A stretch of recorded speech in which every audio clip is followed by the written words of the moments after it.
Assalamualaikum warahmatullahi wabarakatuh.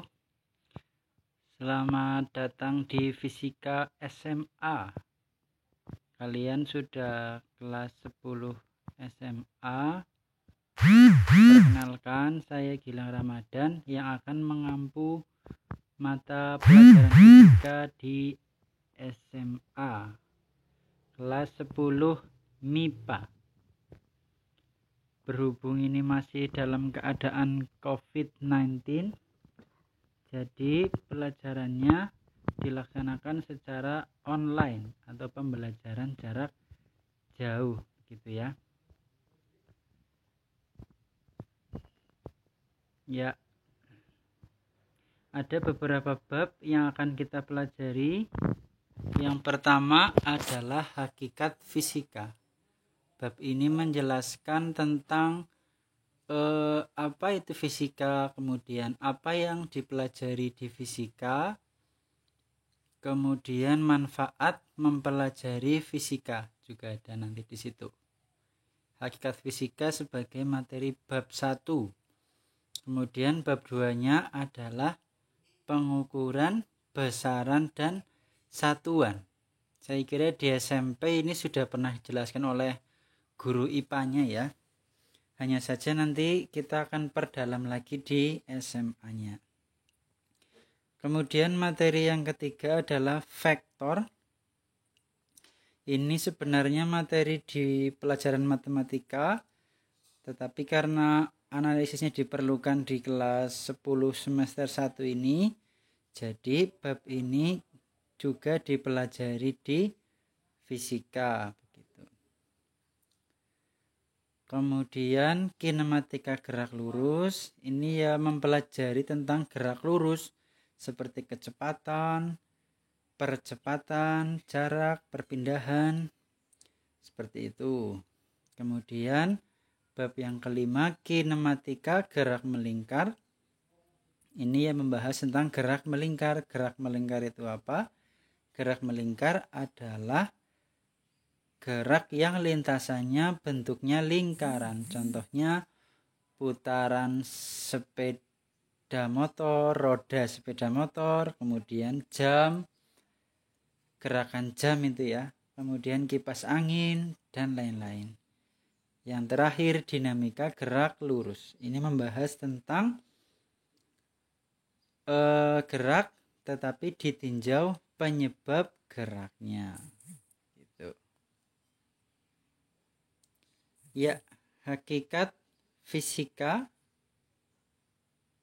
dan prosedur ilmiah. Tapi di sini hanya akan saya jelaskan tentang hakikat saja ya. Coba perhatikan gambar, kalian pasti pernah naik kereta api. Kemudian melihat air mancur yang bentuknya setengah lingkaran seperti itu ya, atau parabola. Kemudian ini pembangkit listrik, balon udara, dan pelangi. Semua peristiwa itu sangat erat kaitannya dengan fisika. Apa itu fisika? Nanti akan kita jelaskan dan belajar bersama di bab yang pertama ini. Apa saja yang akan kita pelajari? Yang pertama adalah pengertian dan hakikat ilmu fisika. Kemudian yang kedua, ruang lingkup fisika. Kemudian yang ketiga, manfaat mempelajari ilmu fisika. Ini sangat penting. Fisika ternyata itu nanti ada di setiap kehidupan kita. Sangat dekat dengan kita. Yang pertama, pengertian ilmu fisika terlebih dahulu. Akan saya jelaskan dua pengertian di sini. Pengertian yang pertama, fisika adalah cabang ilmu pengetahuan alam yang mempelajari gejala alam tak hidup atau materi ya, dalam lingkungan hidup, ruang waktu, serta semua interaksi yang menyertainya. Ya, jadi semua gejala alam yang tidak hidup itu dipelajari oleh ilmu yang namanya fisika.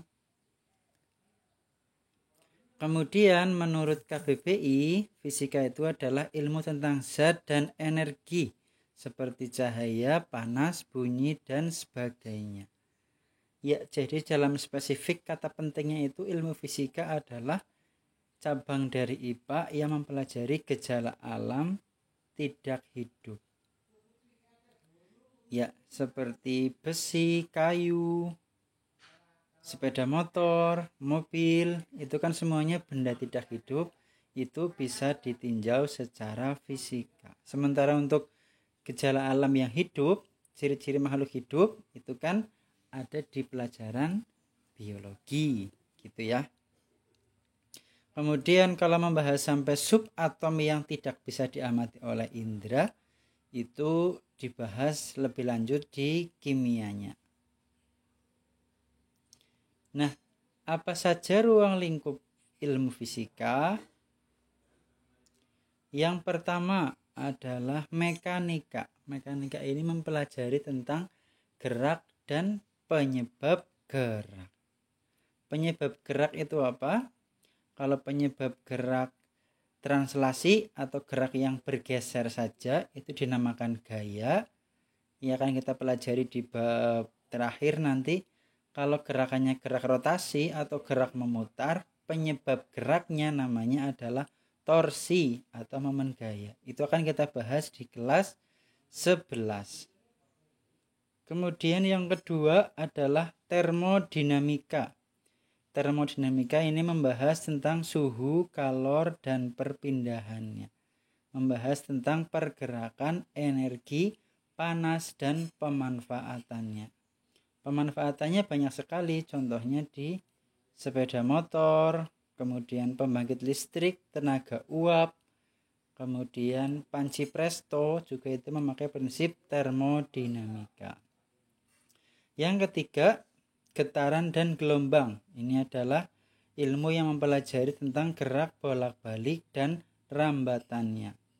Getaran dan gelombang contohnya ini ya jantung kita kan berdegup atau berdetak, itu berarti termasuk contoh getaran. Kalau getarannya ini merambat berarti dia disebut sebagai gelombang, contohnya gelombang laut atau gelombang pada tali.